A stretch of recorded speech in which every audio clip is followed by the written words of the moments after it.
Uh, yeah. Uh, yeah. Uh, yeah. Uh.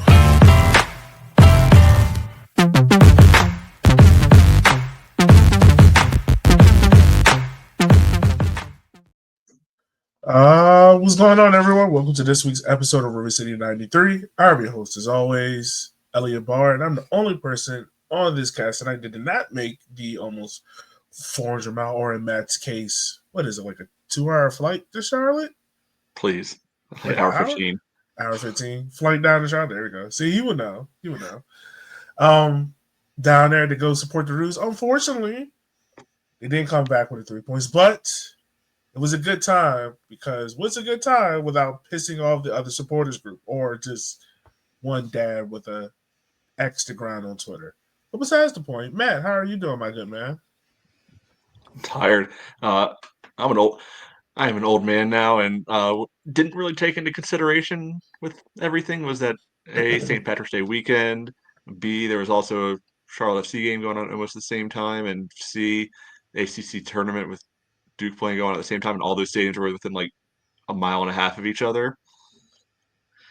Yeah, there was a lot going on, and I can't hang any. I could barely hang before. I definitely can't hang now.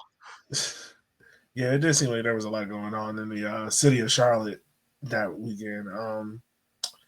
Yeah, Kate, I know you can't really talk a whole bunch, so you might have to use sign language. How are you? How are you recovering? It's been a slow recovery over the course of the day, but the voices I think will be the last to come back. I fear, but our spirits are as high as always. There's nothing that a tussle with the police and their equivalent of RMC won't do for the spirits. There you go. There you go. Had to leave our mark down there. But before we get into this episode, listener, you can leave your mark as well if you go to rivercity93.com or to ko-fi.com/rivercity93 for about the cost of a coffee a day or for as low as $1. You can donate to River City 93, helping us with podcast production costs, studio costs, things of that nature as well. Once again, that is ko-fi.com/River City 93. Guys, I know it's not the the result we wanted. There are some positives to take off out of it, out of this 1-0 loss to Charlotte Independence, a team that if you didn't know any better, we've been kind of struggling against. I feel like they're becoming our new version of the Chattanooga Rebels. We haven't beaten them since 2012, twice now with the same What? max. Well, not 2012, shoot, We 2020, beat we beat them 2022. in September down there. That doesn't count. That doesn't count to my narrative. Like Okay, yeah. So Kate and I were literally at that game. yeah, I know. Yeah, Which is yeah, why we knew that the bar had been set too high because we didn't expect to win that one. So it felt like too good to be true for a similar result to happen this weekend. It felt a little doomed from the outset just because that one was so good. all right. Well, hey, look, I think Charlotte probably made the right decision of getting rid of Austin Pack and putting in Matt Levy. What's his name? Matt Levy, because he stood in his head for some of those saves that those chances that Richard created down the stretch down there. Um, Obviously, we can start off with the negatives, but I don't want to lead that direction. This goes. I want to start off with a little bit more positive direction. There are some positives to take out of this game, even though the scoreline doesn't reflect it. I think one of those positives started with is James. Like he stood on his head massively. I think he had 3 big time saves. I'm thinking really about the one where 3/4 of the back line tried to do an offside trap and got that wrong and left James 1-on-1 with Luis Alvarez. And he got down very quickly to save that before we went down 1-0. Yeah, he definitely was. He was a highlight, and we spent most of the match trying to figure out why we don't have a song for him because he's definitely been bailing the back line out on a couple of occasions so far this season. Yeah. Yeah, I don't love how often he has to play sweeper keeper uh, right now because yeah, not a huge fan of that concept personally, but seems to be doing well. I don't think he really could have done much realistically, with the goal, unless he's just selling out, uh, way early and getting lucky, on that. But yeah, that there was that one in the first half that he was, able to turn over the bar. I think it was off of a header. Yeah, all things considered, not a certainly not a bad showing, and I'm sure that just like with every player, he's probably thinking, oh, I could have done better with this, could have done better with that, but yeah, solid showing.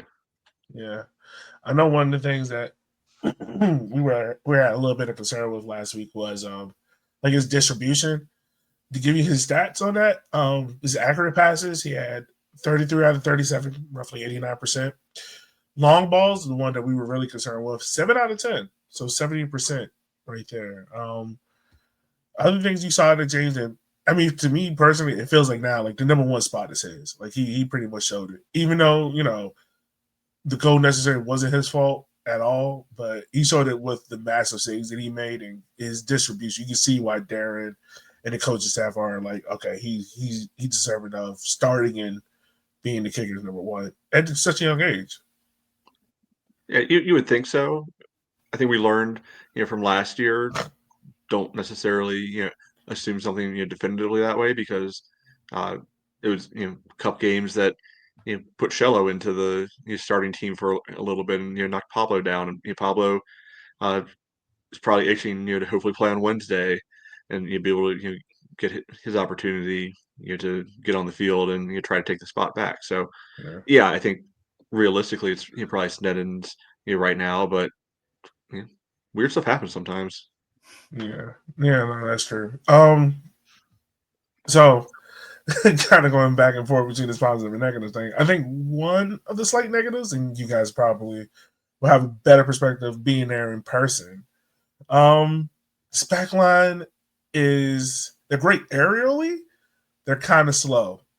Like they're Kind kind of. of a little bit flat footed. Of course, getting beat there on the offside trap where I think Keller, Garnett, and I want to say I think it was Sheffield as well. All of them kind of stepped at once, and all of them got beat at once, and then multiple other times. Because Charlotte, I mean, playing in that 4-4-2, their whole thing was built on like winning second balls and having like pace and getting in behind and whatnot. Yeah, what did you guys see in stadium with the back lines and recovery pace and everything like that? They're not the fastest guys on the field, uh, and it's one of those like monkey paw situations, that happened in the game because Becerra, who's one of their big signings in the offseason, forward, he played in the championship and some other places, done well there. He's starting up front and he gets hurt and they have to sub him off. Like Becerra's a good player. Yeah. He's not somebody who you're going to be like, all right, we do team Olympics, we're putting you on the sprints, right? That's not his game necessarily, but the guy they brought in, I'm pretty sure got in behind or got close, kind of popping a run through multiple times, and I don't know if it just we were prepared for one thing, and then when they switched it up, we didn't adjust well, or if it's going to be an ongoing thing that we see this year with pace kind of being the antidote, to breaking down the definitely heavily defensively fortified midfield. Yeah, it felt as if like from watching this game, it felt like Charlotte was setting like a number of traps because it felt like Richmond wanted to build out on the wings and they wanted to progress through the wings because we were having troubles building up to the midfield. That's also a recurring theme, but we'll get to that. We'll see that negative for down the sound. They wanted to build on the wings. It sounded like Charlotte really set traps where it was like they kind of bait you to a certain point and then cut you off from going passing backwards or passing forward. So you had to pass it to the midfield where then they'll, try to steal it, get the second ball, and progress through the middle. And it felt like Richmond kept kind of falling into that trap so much so where like there were multiple moments where like Hayden Anderson would fall into that trap. Because I think like twice he got bullied off the ball by Ngai. he was having a rough game as well. Hayden Anderson. Okay, are you allowed to speak now?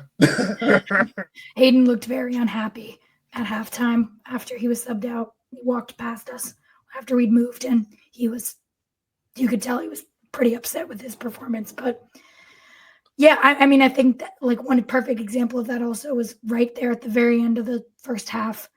Maxey tried to play Chandler in from behind, and they didn't connect at all. And obviously, they're still building chemistry, but playing through the wings gives you a slightly less margin for error than when you play centrally, because you overhit the ball, it's out. You're playing along the sideline. It only takes a touch to go out of bounds. You're slightly narrower margin for error. So they're clearly still building chemistry, and a player like Chandler, who's not the pace he has, not necessarily someone who you're looking to create at the end line. Maybe if Darwin had been in that position, it looks a little differently, but I thought it was Darwin on that one where they just weren't on the same page, and Darwin just wasn't making the run. It was Chandler who missed the ball. Okay. Which was because I noticed that too, because I was like, why is Chandler in this? Like, why is Chandler at the end of this ball? So it feels like possibly because we weren't a team playing through the wings last season, we're still so early in the season, we have to build that chemistry. And, there's a slightly different setup. Players are still trying to figure out what that chemistry looks like. Against Tormenta, there was a lot more room for error because Espinal and Anderson were getting the ball more just past the halfway mark and running into space, whereas this was a little bit more built up and there wasn't that space for them to run into as often. So it was more trying to play through the team, which the chemistry wasn't quite there yet, it didn't seem. I will say, bringing up Chandler, though, one thing I did like that I don't know if we've always seen from him. Really when he's playing any position, but especially in his midfield roles, like he was not afraid to rip a shot in this game, because we've made a point of this so many times. Like, he's set piece merchant, kind of a garbage goal guy, which is a great skill to have. But I can clearly think of 2 saves that he forced that were probably at least 15-yard shots, if not 20 plus out there, and they hit pretty well. I think if you're Charlotte, you would have been disappointed if Levy didn't save either one of those, but he struck him well, and having that kind of growth and confidence to take those. I don't think we saw that in prior editions of Chandler O'Dwyer. Yeah, no. He had, I think he had one shot from the top of the 18 that had like a nice little bend on it. It forced a save out of Levy. Yeah. It forced a nice save out of him. Something I don't think we would have seen last year. Yeah, he had that stinger like right at the start of the second half too, where it almost looked like he was surprised how much space he had in the box, and was like, well, there's nobody across you. Let me just hit it hard and see if I can find a corner. And unfortunately, it was not in one of the corners. It was at a good height that Levy was able to parry it pretty easily. Yeah. So talking about shots, Charlotte in the first half did outshoot us. They had a total of this is the first half. I want to make sure. Yeah, they had 10 shots in total, 7 inside the box. We had 3, but we had 2 on target versus there. So it seemed like Charlotte was, and a lot of the shots that they had or chances they were creating was because Richmond was making bad decisions. Kate, to your point, that was leading to Charlotte just being able to, one pass and go. But yeah, back to my point about, I want to ask you guys about Chandler. Do you guys feel as if like he's kind of the key piece in this whole team about the role he plays? Because it seemed like Chandler's been designated with in defense, like, hey, I need you to stay beside Dakota, become like a quote unquote CDM, but then in attack, I need you to become like an attacking mid. But then in build up play, I need you to be the one who helps Neil kind of distribute. Do you feel like that's kind of like how Chandler role is? Because we've seen him so far these last 3 games kind of have probably the most responsibility out of everyone, which isn't a bad thing, but I want to see how you guys are seeing it. It feels like to a certain extent, he's kind of the player who is the X factor in that I'm not entirely sure. I notice him most when he's playing in an attacking role. His attacking role is different than it was last season. That he still is a kind of like, I don't want to say like a playmaking unpredictability, because I don't necessarily think he's become Neil Vinyals in the offseason, but that his role being undefined means that he's a little more of a tactical question mark as another team is setting up, because he can fit all of those roles. And I don't think I actually am entirely sure, because against Tormenta, he was able to get forward a lot and he got into some really good positions in this match as well. But it's different than it was last season. Last season, he was playing as a center forward. He's definitely not a center forward this season. So to me, at least, he's still a little bit of a question mark. And I'm wondering if that's also a little bit on purpose to try to make it a little more difficult for the other teams to figure out how to shut him down. Yeah, I still like the analogy for Chandler. He's kind of like a Swiss Army knife. Like, great to have because it's tons of tools, tons of functions. But if you're working on a big project, like the Swiss Army knife is not necessarily the piece you want. You want the actual full dedicated tool for the big saw or the big screw or whatever it is that you need, not what you can whip out of your pocket. So it's great that he's able to fill all these different roles. Hopefully he's able to kind of find a home with where he's at in the midfield for this season, and be able to continue to gain that comfort. Like I was saying a few minutes ago, it seems like he's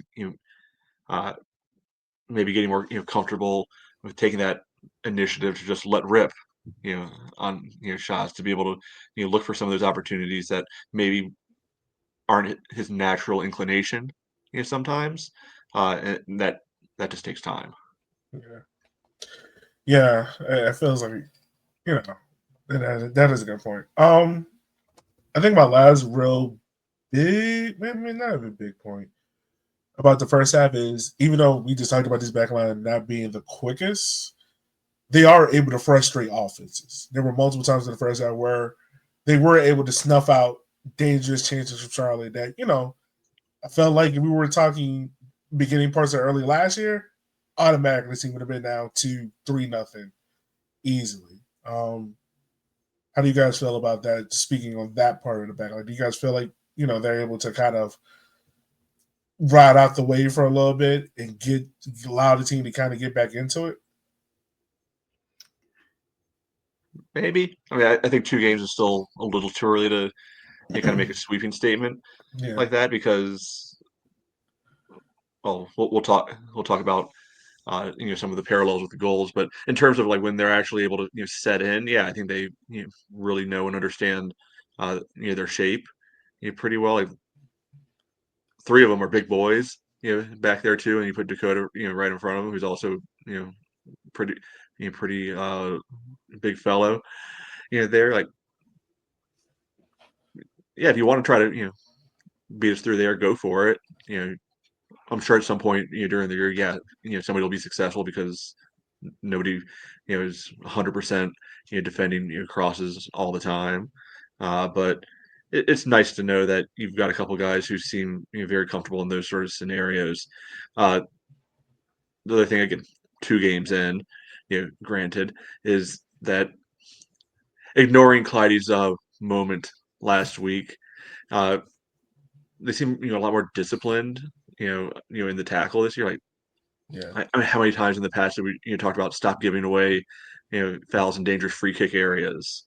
Right? Sure. And granted, may have been partaking in some festivities yesterday, but I don't really remember any dangerous free kick chances given up in yesterday's game.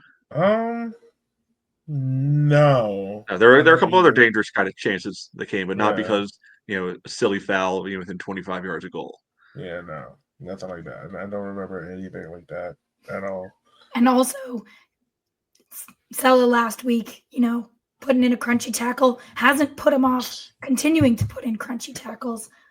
Just a lot better timed this week than last.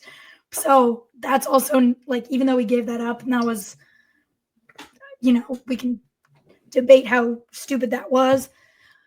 Ultimately didn't affect the result, but this week the tackles continued to get put in big tackles in the box, well timed, breaking up attacks. And so I appreciate that. You're always going to get that when you've got center backs who are willing to make those types of tackles.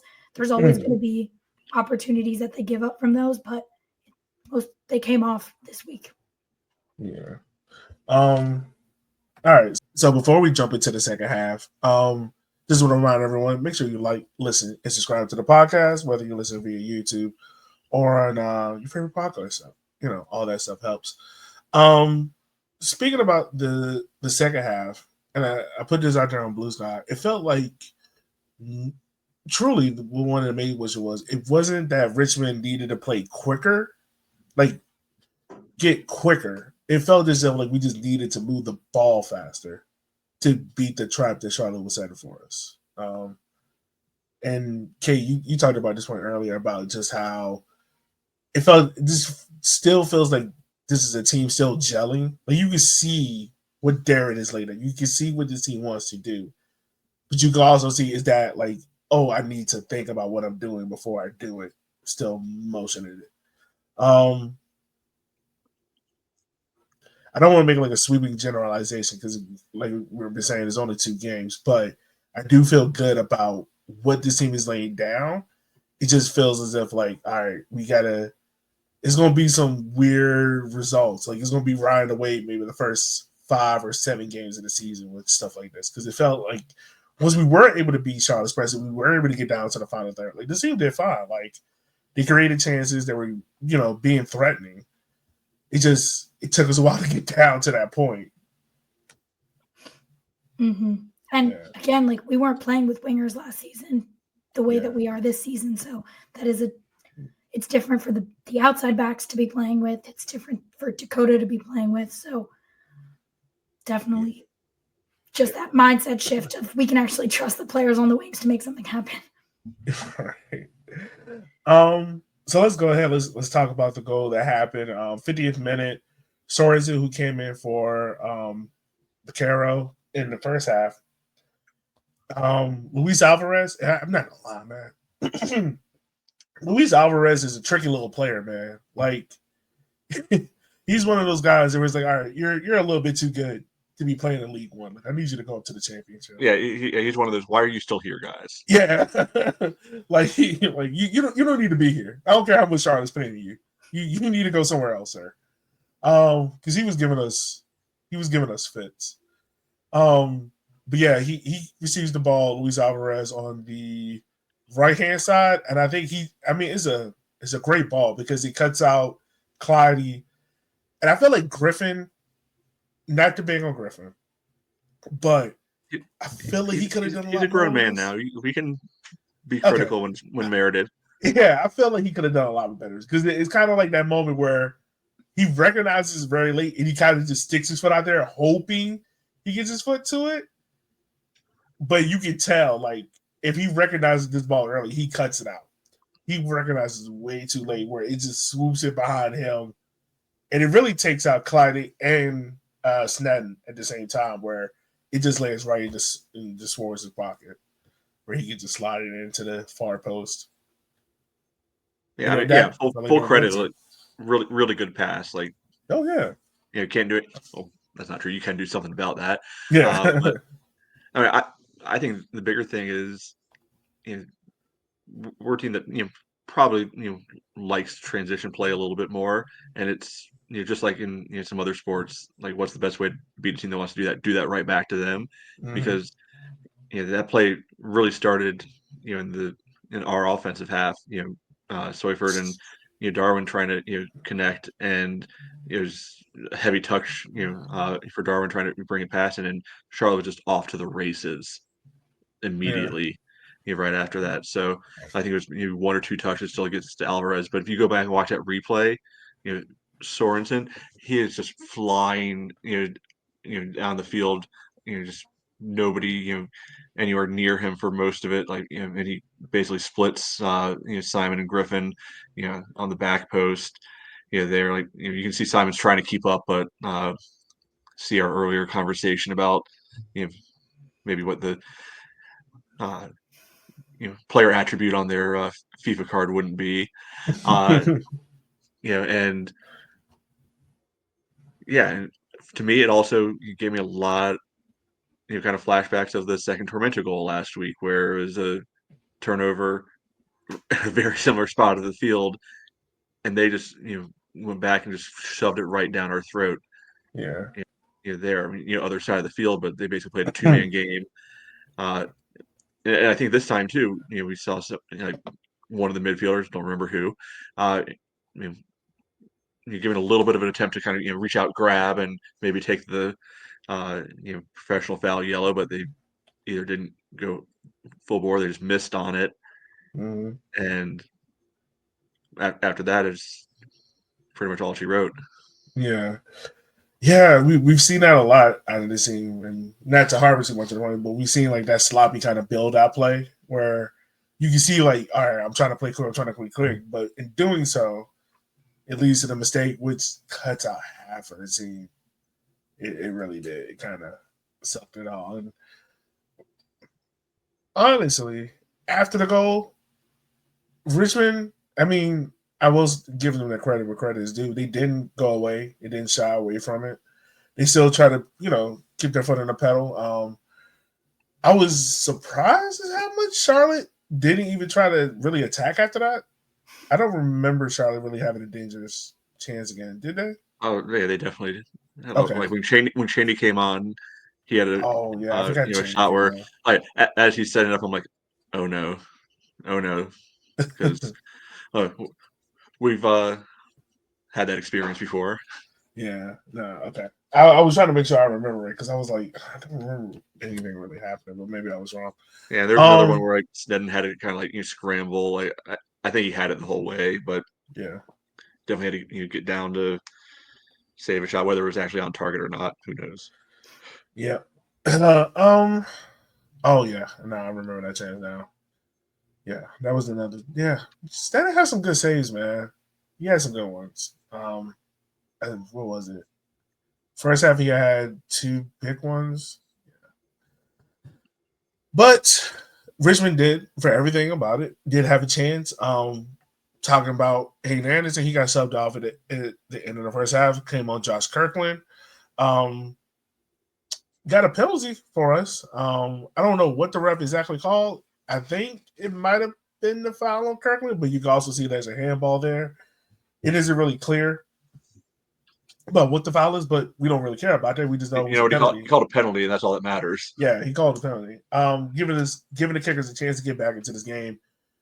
Emiliano Chizaki steps into the spot, and unfortunately, I think he might have kicked it into South Carolina. From what I can tell about the penalty, it just seems it comes down really to 2 things. He got underneath the ball and he leaned back so much so that the ball just went over the ball.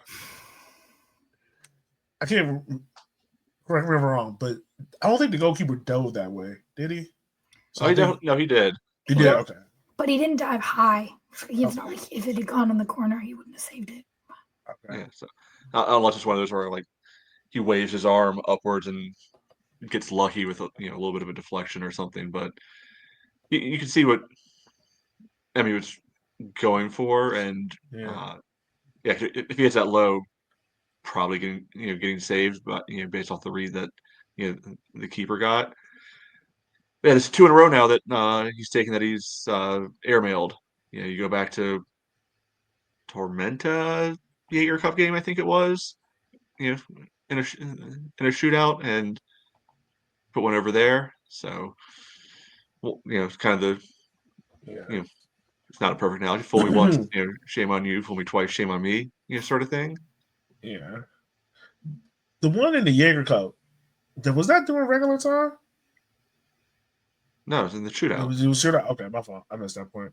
Yeah, because I'm looking at it on Transfermarkt about because I guess they just have it for when you take a PK during like the 90 minutes, and they only have Neil. The last time Emmy took a PK was, let me see, like Fuego or something before he got hurt. 2022-23 season, he took 4 PKs, made 4. So he was 4 for 4 in 2022. Then last year, Nils took over and everything like that. Even Dak got a PK in here. Look at that.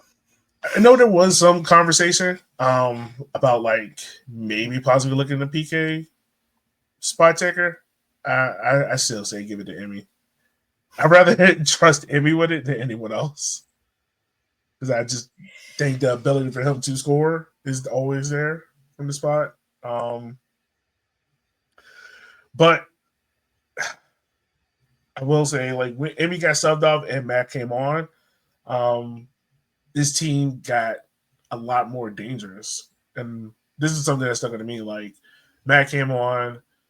We had Josh Conklin from, I think Darwin was still up front, or Bill Hart maybe was up front by then. But it seemed like they got a little bit pacier up front, and they were able to kind of chew up Charlotte a little bit. What did you guys see there in stadium? Or this might be before or after you guys were moving sections. I'm pretty sure there was a great opportunity that I had zero memory of, and that might have been while we were walking through the stadium back to the other section, because I didn't remember that like double chance, that Kirkland Bulldog double chance.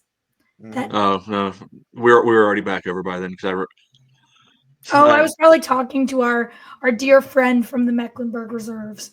Yeah, you're talking about the one where like the keeper basically passed it right to Josh, and we got one-on-one. We got to finish that chance. Matt has to finish that there. You got to finish that chance. He just hits it straight back at the keeper too. Yeah. Oh my God. You got to finish that chance. So it's not like, look, it's not as if Richmond went down 1-0 and just kind of went into a shell. Richmond had two chances. We had a chance to walk away with this game 2-1. Or at least 1-1. Yeah, or at least 1-1. It felt like it. Because looking at the second half stats, like Charlotte, I mean, this is going to sound shocking, and I can't almost believe it's true, but Charlotte only had like 73 passes versus our 217, and a lot of that was in possession and trying to build up and get down there. But it didn't feel as if, like, I mean, Charlotte more or less couldn't really get on the ball. We got on the ball. You saw Bill Hart get 20 minutes, Bodo get 20 minutes. I felt like this team got a lot quicker up front. They were creating some chances, putting Charlotte under duress. It just didn't click, and that, a lot of that alludes down to decision making.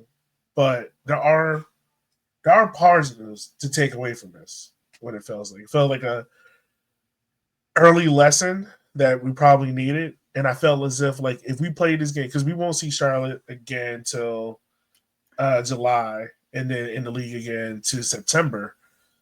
It feels like if we play this game again, we should come out on the other side of this. What's your guys' take on that? Yeah, it feels like you play this game 10 times, it goes either way, like 50% of the time. This one was on a knife edge, I guess, because of the quality of the chances. It really could have gone different ways with just a couple different decisions. So yeah, I feel like draw's the most likely result if you play this over and over again, because I didn't think it was that great of a game for either team, if we're really being honest. Like, we just talked about those couple of chances, like because Charlotte gave up a dumb penalty and passed the ball right to our striker, right? We created a little bit. We didn't necessarily create a lot of high level chances, and like the first half was a rough watch. That Emmy shot was like the only thing that we had any to cheer over. Yeah, there wasn't much going. So yeah, you played over. Very well could be a different result, but I mean, come September, I think both of these teams are going to be very different because Charlotte's layering in new guys, pretty regularly. I mean, literally, I think he was had 5 guys in the last 2-3 days. Yeah, and I'm sure they've really been there, and for whatever reason, they're just now announcing them because we've seen that game played before here, but yeah, I don't know if either of these teams are going to necessarily be like top level, but they're teams that you can't just kind of brush off to the side either. They're probably going to be teams that'll be annoying to every other team in the league. Yeah. Yeah, it feels like the last couple of contests between the teams, because I got the stat wrong, so let me redeem myself. The last 2 contests between the teams, they've been really tight. Well, actually, what? 3, really? Um, yeah, I mean, there's been 3 1-0s out of the last 4 matchups between these teams, even like a PK shootout with 2-2 there. Yeah, it just feels like it's close matchups between Richmond and Charlotte. Richmond just needs to get over that hump with the team down there in I-95 North. I mean, yeah, I-95 South. So closing that door. I mean, that game's over with. Is there anyone outside of James that can walk out of this game with their hell high? I mean, all the players should because they played well. The result just didn't go their way. But is there any player that you can think of that, like, all right, he had a good performance despite what the scoreboard says? Yeah, I'll give a shout out to Bolduc. Like, we were happy to see him back.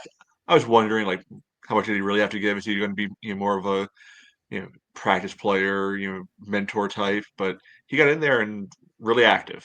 Yeah.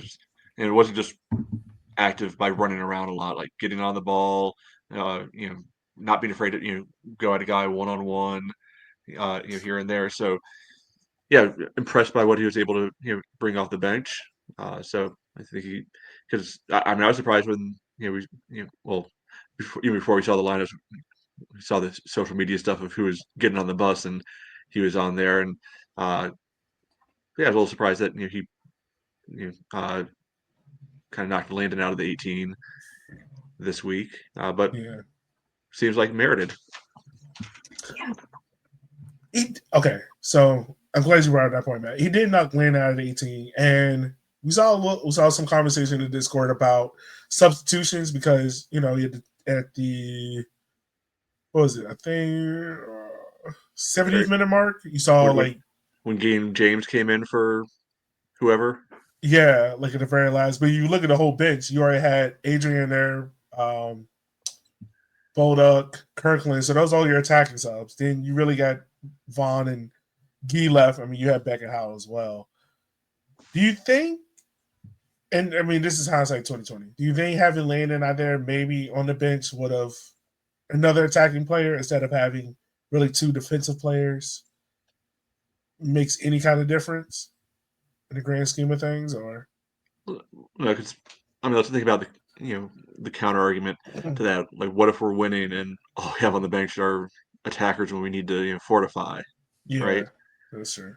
Yeah, so you got to have find some balance somewhere. Like Vaughn was, given our current setup and how we seem to think that Darren's want to use guys like our only midfield sub.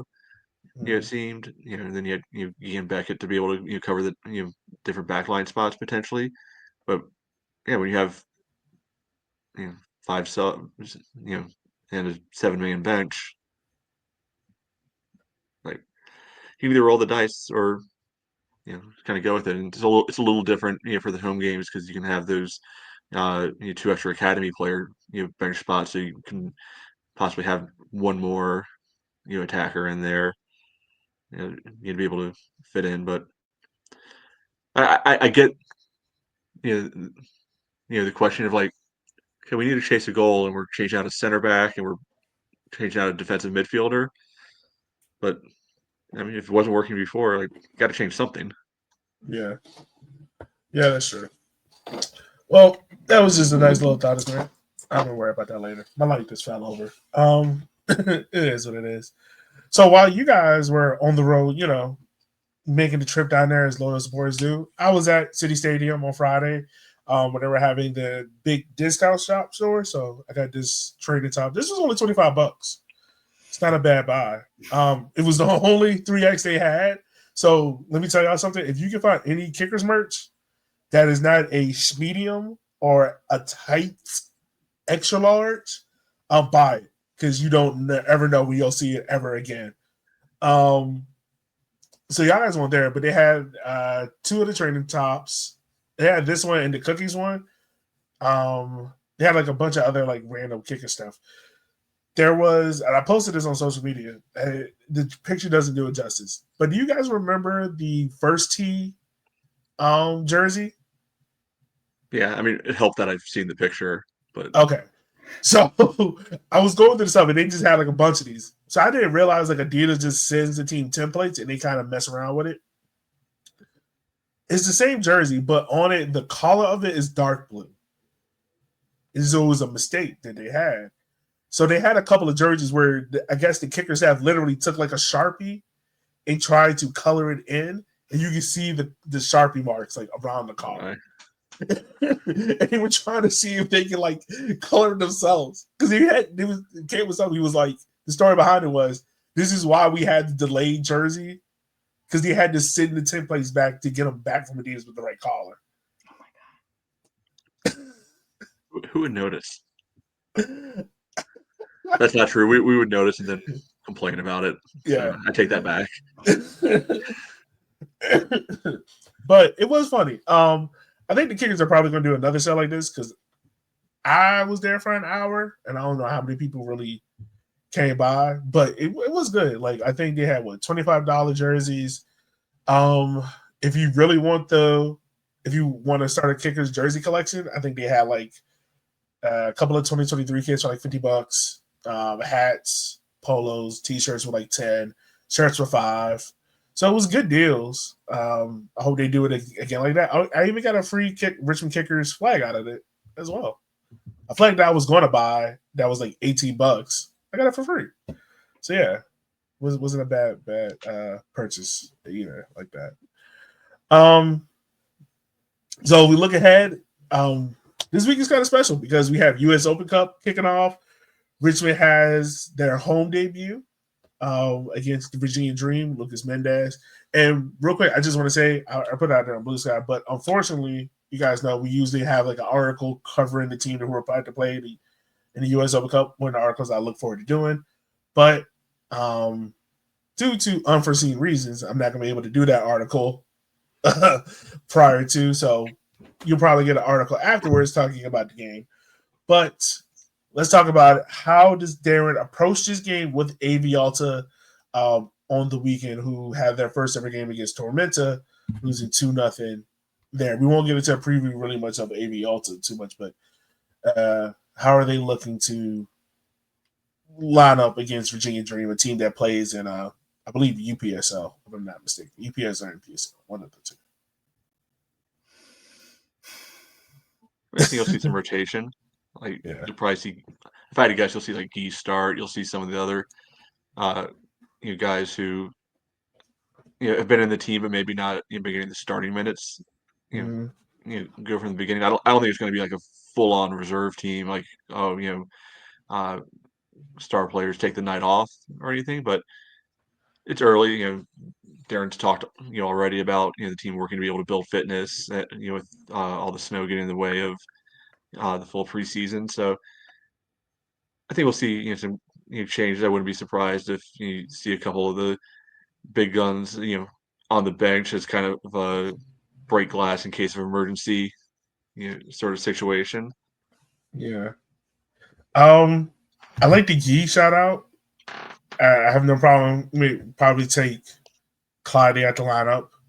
Do you think Beckett Howe maybe for Maxi? Like Maxi being the break in case of emergency? I mean, I was thinking those guys would be more like Emmy or Bill Hart or Niels or somebody, but yeah. Oh no. I'm just talking about the back line, but yeah, of course those guys as well. Yeah. Because I'm assuming Josh will probably get a start. You think Bodok at all? I don't know. I mean, since he's been nursing injuries, I do wonder if they're still going to be minute managed. Him and Bill Hart can't reduce to cameos. I do wonder about a couple of the players that we haven't seen yet, like a couple of the new signings. Our new striker from VCU, is that what position he plays? I feel like he played once. Oh, you talking about Jonathan? Yes. He's more of a midfielder. Yeah, more of a midfielder. Yeah, he probably would get. I can see him getting some minutes here. Do you think Pablo gets to start? Get James a rest, or do you think they'll like James to play this in the AV also game? I'm fine either way. I'm just trying to see where you guys are at. I know it's also a difficult one because you want rotation because they're playing every weekend, but on the other hand, like they're still building chemistry. So do you really want to like squander some time to like almost like another friendly? I mean, I was just looking back to last year. There definitely was rotation in cup games. The keeper position. No matter who was the number one at the time. Yeah. So I'm just assuming that we'll carry on with that, especially since we have two proven keepers. If it was like back in some of the Akira days where there was like Akira and then some other guy, and so Akira always played. That's a different thing. Yeah. Yeah, no. So we'll see. That'll be interesting there. I'm assuming that we all think Richmond should more or less get through this game. It'd be interesting to see if Lucas Mendez plays at all. I'm pretty sure he's going to find his way to put himself in that starting 11 or close to it. Excuse me. Go ahead. And this also kicks off a 4-game home stretch for the Kickers because we have the U.S. Open Cup game, then we have AV Alta at home, Henry Dowry March 29th, and then we have almost a 10-day layoff till April 9th to Union Omaha. Correct me if I'm wrong, but between March 29th and April 9th, there's a U.S. Open Cup game. Should we make it? We should. Probably. I think somewhere in that week. Seems because we don't have a game likely. on that Saturday the 5th. Yeah. All right. So yeah, this is an important stretch coming up for the Kickers. I'm assuming there's going to be it's going to be home crowd light, City Stadium light. I think maybe you probably see close to 2,000 fans. I think they're really pushing for the weekend with good weather. Probably there. I think it would be a massive, pleasant surprise if there's 2,000 people there on Wednesday. But they were running a buy one get one. That if you bought a ticket to the Open Cup, or no, if you bought a ticket to the home opener, you get an Open Cup ticket for free. So maybe we'll get some artificially inflated numbers with their ticket giveaways. Yeah, much like Charlotte announcing. I think on the game, I think they announced like 1,000 in the stadium. Yeah. Emphasis on in the stadium.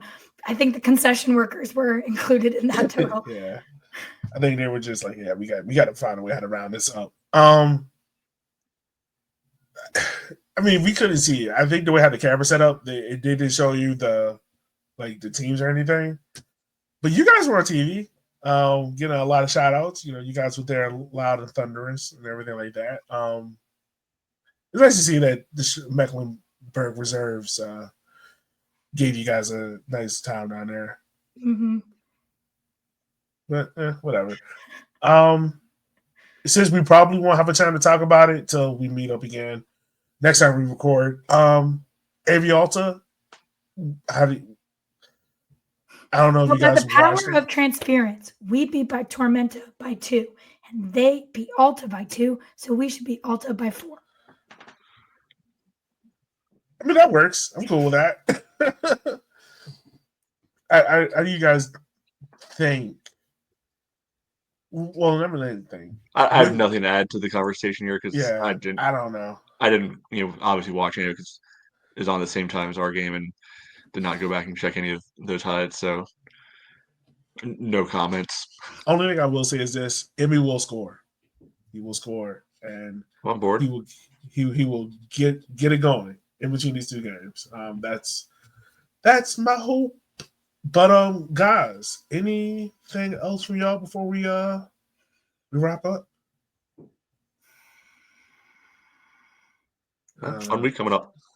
Yeah, I think you guys both need rest. You guys have spent 24, 48 hours being hardcore ultras. We were the hardest core ultras in that stadium, regardless of what some may claim. Well, hey, I mean, the rest of the fans were definitely at the other stadium in downtown Charlotte. You guys were there at the correct game. We'll put it like that.